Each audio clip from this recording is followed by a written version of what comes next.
आपण आज तळणीचे मोदक करणार आहे। त्याच्यासाठी लागणारे साहित्य, सारण्यासाठी लागणारे साहित्य सांगते आधी।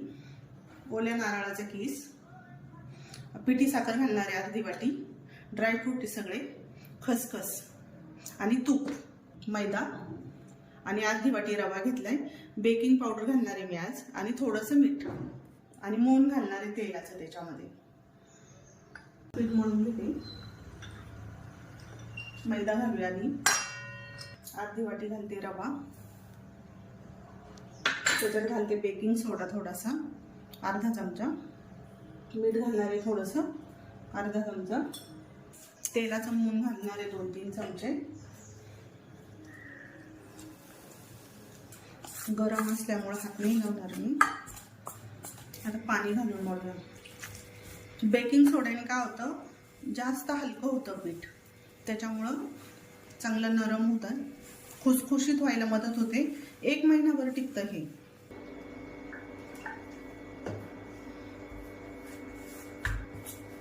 चांगलं तेल लावून मऊ करते आणि 15 मिनिट आपण सारण होईपर्यंत भिजायला ठेवूया। 1 वाटी घालणार आहे ओल्या नारळाचा किस, थोडंसं घालूया 1 चमचा तूप,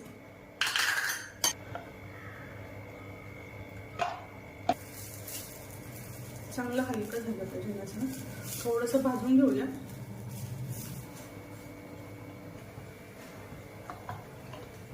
याच्यात घालूया 1 चमचा तूप,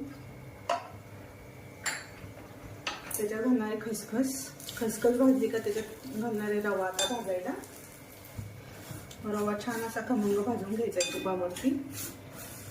याच्यात घालूया ड्रायफ्रूट, याच्यात आपण भाजून घेतलेलं खोबरं घालणार आहे,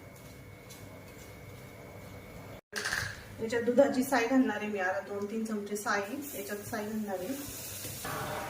याच्यात घालूया आपण आता पिठी साखर, आपल्याला किती गोड पाहिजे तेवढी पिठी साखर घालणार आहे, मी घातली अर्धी वाटी। आता गॅस बंद करूया आपण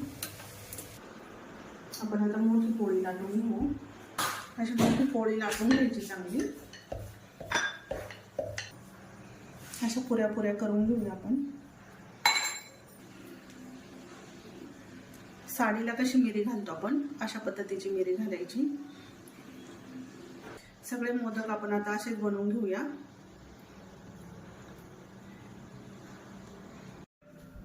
आपण आता मोदक तळून काढूया।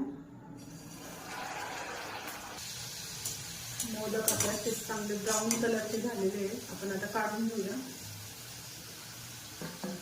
आपले मोदक तयार झालेले आहे।